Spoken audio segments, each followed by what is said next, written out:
ఖమ్మంలో అనారోగ్యంతో ఉన్న alternative two wheeler mechanic Khammam భాస్కర్కు టూ వీలర్ మెకానిక్ యూనియన్ ఆధ్వర్యంలో 10,000 రూపాయల ఆర్థిక సహాయం అందించారు. యూనియన్లో సభ్యత్వం కలిగిన ప్రతి ఒక్క మెకానిక్కు అండగా ఉంటామని అధ్యక్షుడు కొండలరావు పేర్కొన్నారు. ఈ కార్యక్రమంలో బ్రహ్మచారి, హామీద్, మురళి, శేషు, వెంకట్, నాగుల్మీరా తదితరులు పాల్గొన్నారు.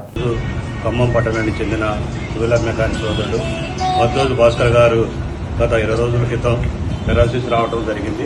అది ఎందుకంటే పూర్ ఫ్యామిలీ కాబట్టి, ఎందుకంటే పెరాలసిస్ అనేది అతి చిన్న వయసులో వచ్చినందుకు చాలా బాధాకర విషయం. ఎందుకంటే భాస్కర్ గారికి 32 సంవత్సరాలే అని చెప్పడం జరిగింది. 32 సంవత్సరాల్లో అతి చిన్న వయసులో పెరాలసిస్ రావడం కూడా చాలా బాధాకర విషయం. ఎందుకంటే దానికి ప్రతి నెల కూడా 7,000 నుంచి 7,000 దాకా మందులు ఖర్చు అవుతాయని చెప్పడం జరిగింది. అదేవిధంగా మన మెకానిక్ సోదరులందరూ కూడా మంచి మనసుతో ఆలోచించి భాస్కర్ గారికి మన ఈయన తరఫున 10,000 రూపాయల ఆర్థిక సాయం అందించడం జరిగింది. అదేవిధంగా ఇప్పుడైతే మనం ఇప్పటివరకు ఖమ్మం పట్టణంలో దాదాపుగా మెకానికల్ కుటుంబాలకి ఏ విధంగా అయితే దాదాపుగా 9,90,000 రూపాయలు ఈ భాస్కర్ గారితో ఈ 10,000 తోటి 9,90,000 రూపాయలు అందించడం జరిగింది. రాబోయే రోజుల్లో కూడా మెకానికల్ అందరూ కూడా మనం యూనియన్లో లేకుండా ఉన్నప్పుడు కూడా మెకానిక్ యూనియన్లో చేరండి. చేరితే వాళ్ళకి మన మెకానిక్ సోదరులు ఏ విధంగా అయినా సరే మన వద్ద సహాయ సహకారాలు అందిస్తారు.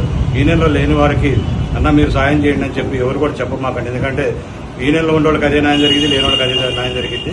యూనియన్లో ఎవరైతే లేని వారు ఉన్నారో వారికి కూడా మీరు పక్కన ఉంటే వారికి కూడా యూనియన్లో చేరి మీరు కూడా సభ్యత్వం తీసుకుంటే మన Khammam corporation wheeler mechanic union ఎప్పుడు ఏ మెకానిక్ ఆపద వచ్చినా కూడా 250 మంది మెకానిక్ సోదరులు కూడా ఆ మెకానిక్ అండగా ఉంటారని చెప్పి ప్రతి